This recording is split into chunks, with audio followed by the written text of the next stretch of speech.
We are Elder Island. I am Katie Sargent, singer and cellist. I am Luke, bass player and drummer. And I am Dave, key player and guitarist. So we're from Bristol, UK. Today we are at the Fonda Theater in LA. We're gonna slowly crank it up, and then by the end, it's just nice when people lose themselves in the movement and the music, and just let them go, and then off into the night with that vibe. Set is definitely designed so that it breaks people in slowly, and then by the end, people that you wouldn't normally see dancing are dancing at the end, and it's really enjoyable seeing that. It was in Boulder on this tour. There was a guy stood right at the front in front of me for the whole night, and he was quite like arms crossed, just someone that would normally just stand and watch the show. But by the last couple of tracks, he was everywhere. He was, oh my god, someone that clearly wouldn't normally come and dance at a gig, and it's like, yes, I'm glad he got him moving.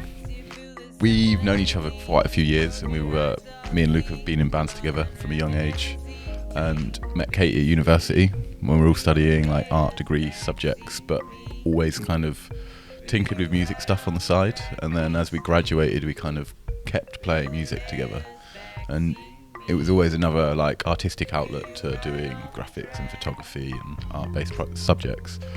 And when we released the first EP, just a self-titled EP, it was just kind of put up on SoundCloud, and it went well. It went better than we ever thought it could do, so we actually started to take it seriously from that point and sort of step back and reassess things, and actually thought about it properly and took it much more seriously at that point.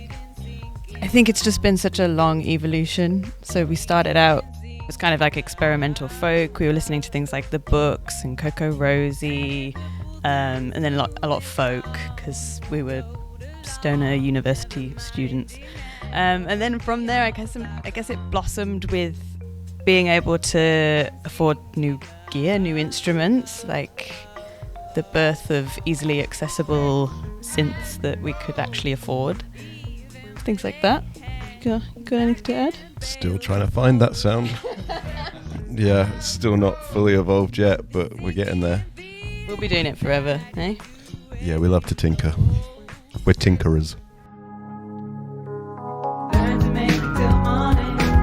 It's what kind of makes our sound, is that kind of ever-changing, ever-exploring kind of explorative nature of it. And I think because we're all into lots of different types of music and mashing all of those genres together, that's kind of what makes the little pocket that is Elder Island. We did our Omnitone World Tour in 2019, and we did 2 North American tours in that year. That was the first time coming out and doing headline shows on that run, and it was wild. It exploded from doing like 200 capacity venues on the first run to 1,000 capacity venues at some places on the second run. So finally coming back to do another North American tour this year has been a long time coming. And we've been very excited for the fact that we've actually been able to get back out here, and the shows have gone ahead, and it's been a real ride this time around, because everyone's let loose at every venue, and it's just live music is back again, and everyone's been so appreciative, feeling excited for it again, to come back and see the show, and had such great response after every gig as well. So it's been going very well. We were really fortunate to have pulled that off, as like the last show we actually performed was in like the 1st of Feb in 2020 in London at Printworks, and after that we went straight into the studio to make our second album, and Swimming Static. And at that point we were just in album writing frame of mind, so we were really lucky with the fact that it just didn't affect us in that way. We had to cancel a few shows, and we've obviously had to postpone this tour quite a few times getting back to it, but we were fortunate in that. Had it happened a year before, we would have really struggled, I think, with trying to come back out here and pulling tours off again. It's pretty special to have so many people listening all over the world. Just sometimes I can't believe it, really.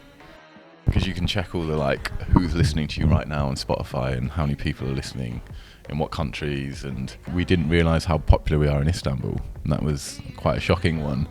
Yeah, that was like, oh, okay. And we recently did a show there that was amazing. It was a lot of fun, and it's like, okay, this is great to find that out. Whereas like, yeah, like give it like 20 years ago, you wouldn't be able to. You just have to take a gamble on where things are doing based off of record sales, or just like what your promotion's doing, and hope that you can sell tickets in those places where you can be a bit more informed of how you approach it this time. When we played New York, like, I mean, when we always play New York, it's really special. But that second time, was it? What? Yeah, the Bowery. At the Bowery Ballroom, and that was pretty special because I remember you shed a tear. Yeah, I do that quite often though. Oh, you're doing secret tears? Not secret. I would never do secret tears. I wouldn't be able to hide them. Well, that touched me and got me going. So that was pretty special. Sometimes the nice offers can come quick, but they're not like long lasting. So I'd stick to what you believe in. I think that's good advice. There's two sides of it, 'cause there's obviously like the creation of music, and then there's the performance of music, and they both have very different approaches to it. And I think the tour life as well, kind of when you start to find your feet, you need to understand what you can physically do, because it's grueling. It's really grueling touring as well. And we learned off of doing the first time we did our North American tour, that's where we learned we cannot do more than 3 shows in a row, because by the 4th one, you start to flag, you start to like feel a bit exhausted, and we learnt the lesson that Kate lost her voice after 5 shows in a row. And we got very ill travelling in that way, so it's like, it's very strict rules of no more than 3 shows in a row now, and it's finding out what you can physically do as a musician and what you feel comfortable doing. But you do kind of have to find out the hard way what you're able to do. So I guess mine would be know your business, because it is a business, but then also remember to enjoy the creativity and put that above everything else, if that makes any sense. It makes perfect sense. Yeah, remember why you're doing it. Hey, We're Elder, Island, and you're watching nothing Mag. TV. B Oh, TV. TV. One word. You got it. Telly.